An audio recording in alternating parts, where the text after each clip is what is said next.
I'd like to share with you something that makes me very happy.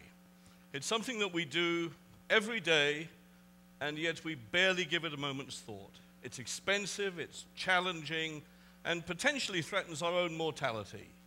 Well, it's driving your car. I learned to drive when I was about 12 years old in this old short wheelbase Land Rover, at least to the point of careening around a farm. So convinced was I of the invincibility of this vehicle that within minutes of driving it alone, I had it buried up to the axles in mud. Ah, the National Geographic of motor vehicles.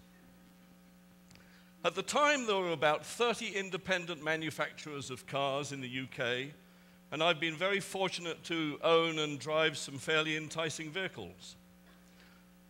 Ah, that's my mum. My mum used to love to drive, and my dad had the faith to let me enter his car into an autocross before I passed my test. At least I think that's what I told him I was doing with it. Driving has always been a part of my growing up. And I want you all to think about the very first time you drove a car. And so today, 50 years on, I feel inspired, motivated, and compelled to speak out for the sheer happiness of driving. Not just as an advocate for the art of it, but with a foreboding view of the metastasizing horror that the future holds in store for us.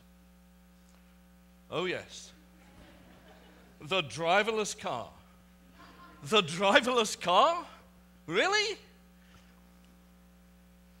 Driving is probably one of the most complex things we do. It demands hundreds of sub-skills, visually scanning, assessing situations, making decisions based upon our experience. I drive a stick shift. I always have, I always will. I feel it contributes greatly to my enjoyment of driving. But I feel that this desire to remove the driver from the equation goes way back. In the late 50s, 80% of the vehicles sold here were automatics. Today, that's over 96%. But now we are hurtling towards something far more devastating than the demise of the stick shift. DARPA, Google, Stanford University, and others are bent on developing the truly driverless car. Now, I am one who manifests huge interests in technology. But I can console myself in knowing that they're having a devilishly difficult time of it.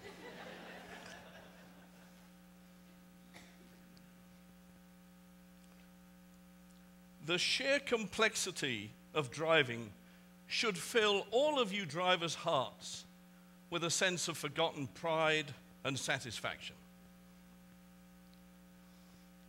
It requires hundreds of sensors, lasers, accelerometers, processors to replace the driver, who, by the way, can do all that while drinking a coffee, talking on the phone, eating their lunch, and even texting. I propose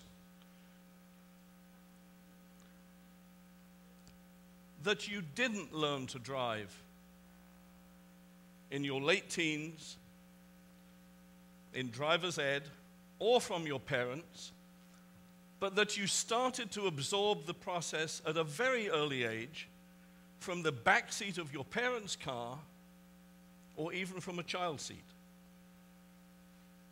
And I might argue that with the onset laws of the rear-facing child seat, that we may be removing an early learning stage and contributing to the atrocious driving that we see on today's roads.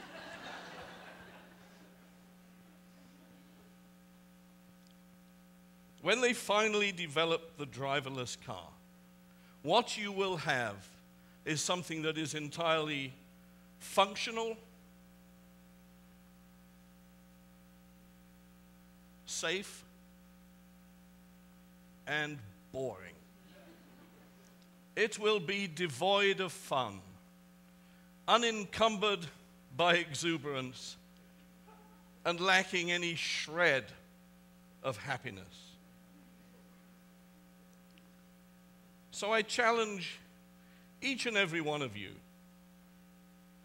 the next time, no, every time you get in your car, I want you to be simply cognizant of what it is that you are doing. I want you to be aware of the incredible privilege that driving is, and how better to celebrate that privilege than by doing it exceedingly well. And the most important realization I will demand of you as you hurtle through space with all the kinetics involved is that you